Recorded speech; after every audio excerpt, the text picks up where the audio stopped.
वारंगल जिला सीटू वारंगल जिला सचिव मुकेरा रामास्वामी ने आंगनबाड़ी केंद्रों में बायोमेट्रिक सीसी कैमरे लगाने और आंगनबाड़ी शिक्षक सहायिकाओं को मई के पूरे महीने के लिए छुट्टी देने के निर्णय को तुरंत वापस लेने की मांग की। तेलंगाना आंगनबाड़ी शिक्षक हेल्पर्स यूनियन सीटू ने आंगनबाड़ी केंद्रों में काम करने वाले कर्मचारियों की समस्याओं को हल करने की मांग को लेकर वारंगल जिला कलेक्टर कार्यालय के सामने धरना दिया। सीटू वारंगल जिला सचिव मुकेरा रामास्वामी संघ के नेता रुक्मणी राजेश्वरी, अनीता, सत्यवती, रेणुका, पद्मा, रचिता, लक्ष्मी, निर्मला सहित कई आंगनबाड़ी कार्यकर्ता इस कार्यक्रम में शिक्षक सहायिकाओं ने भाग लिया है।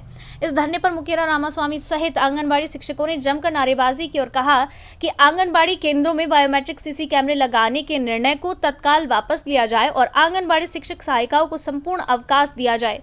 मई का महीना वो प्रदान करना चाहते हैं। तेलंगाना वरंगल नव भारत समाचार से कैमरामैन महेंद्र के साथ अक्रम की रिपोर्ट। కెమెరాలు పెట్టి ఈరోజు మరొకసారి వాళ్ళ శ్రమను దోచుకోవాలని చూస్తున్నటువంటి పరిస్థితి ఉంది. ఈరోజు హెల్పర్లను, టీచర్లను, అదేవిధంగా మిగతా వాళ్ళని అవినీతి పరులుగా చిత్రీకరిస్తూ వాళ్ళను 24 గంటలు పనిచేసే విధంగా ప్రయత్నం చేస్తున్నది ఈ ప్రభుత్వం. గత ప్రభుత్వం 24 రోజులు సమ్మె చేసినా, కొన్ని హామీలు ఇచ్చినా ఇప్పటి వరకు కూడా వాటిని నెరవేర్చని పరిస్థితి ఉంది. ఈ ప్రభుత్వం వచ్చి వీళ్లకు కనీస వేతనాలు అమలు చేయకుండా ఈరోజు మెట్రో బయోటెక్నిక్ పెట్టి ఈరోజు సీసీ కెమెరాలు పెట్టి ఈరోజు వాళ్ళను అవినీతి పరులుగా చిత్రీకరిస్తూ మళ్ళీ వాళ్ళకు పని భద్రత లేకుండా ఇంటికి పంపేటువంటి పరిస్థితి వస్తూ ఉంది.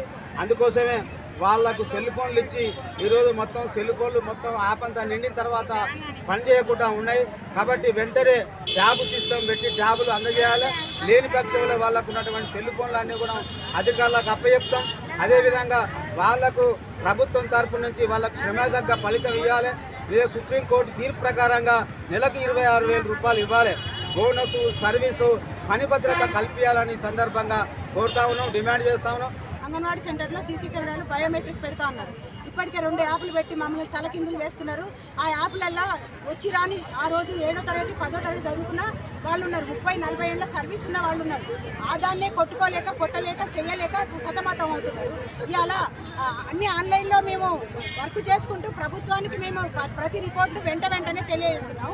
ఈరోజు అంగన్వాడీ సెంటర్లో సీసీ కెమెరాలు పెట్టి బయోమెట్రిక్ పెట్టి అంగన్వాడీ ఫుడ్ పక్కదారి పడుతుందంటే అంగన్వాడీ సెంటర్లో ఫుడ్ ఎంత కావాలో మేము రిపోర్ట్ పంపిస్తేనే మీరు పైనుంచి ఫుడ్ పంపిస్తున్నారు. అందులో నాణ్యమైన ఫుడ్ని పంపించండి, నాణ్యమైన వసతులు కల్పించండి, పక్కా భవనాలు ఇవ్వండి.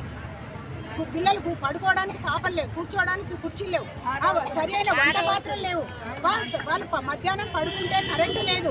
ఇలాంటి సమస్యల మధ్యన అంగన్వాడీ సెంటర్, అంగన్వాడీ టీచర్ ఏ పరిస్థితులలో నిర్వహిస్తుందో అనేది ప్రభుత్వానికి మేము తెలియజేస్తున్నాం. కనీస వసతులు ఫస్ట్ కల్పించండి మాకు. సుమారు తెలంగాణ రాష్ట్రంలో 70,000 అంగన్వాడీ ఉద్యోగులు పనిచేస్తున్నారు. అందులో 60% అంగన్వాడీ మెయిన్ బిల్డింగులు లేవు, 90% కరెంటు వసతి లేదు, బాత్రూమ్ సౌకర్యాలు లేవు. అంగన్వాడీ సెంటర్కి సంబంధించి ఎన్నో సమస్యలు ఉన్నాయి. గత సంవత్సరాలుగా మేము అంగన్వాడీ సమస్యల పైన పోరాటాలు, సమ్మెలు, ధర్నాలు చేస్తూనే ఉన్నాం, వినతి పత్రాలు ఇస్తూనే ఉన్నాము. ఇన్ని రోజులు రేవంత్ రెడ్డి గారు ఏం చూశారు, ఏం నేర్చుకున్నారు? ఈ అంగన్వాడీలు పడుతున్న కష్టాలని వాళ్ళకు తెలియట్లేదు. అంగన్వాడీ సమస్యల పైన స్పందించకుండా సీసీ కెమెరాలు బయోమెట్రిక్ పెడదామనేది చాలా దుర్మార్గమైన విషయం. దీన్ని మేము ప్రత్యేకంగా ఖండిస్తున్నాము. మా మెయిన్ డిమాండ్స్ ఏంటంటే బయోమెట్రిక్, సీసీ కెమెరాలు అనేటివి రద్దు చేయాలి. ప్రభుత్వ ఉద్యోగులతో పాటు మాకు కూడా ఒక పూట బళ్ళు ఉండాలి. మాకు కూడా వేసవి సెలవులు, ఆయలకు, టీచర్లకు మే నెల మొత్తం వేసవి సెలవులు ఉండాలి. మాకు ఇచ్చింది డబ్బా ఫోను, అది 2GB 3GB ఫోన్ మాత్రమే ఇచ్చి దాంతో మొత్తం ఆన్లైన్ వర్క్ అంతా చేయాలంటే మా వల్ల అవ్వట్లేదు. అధికారులతో ఇబ్బంది, ఒత్తిడులు జరుగుతున్నాయి. కాబట్టి మాకు ఇచ్చిన ఆఫీస్ ఫోన్లను ఈరోజు మేము అప్పచెప్పనీకి వచ్చినాము.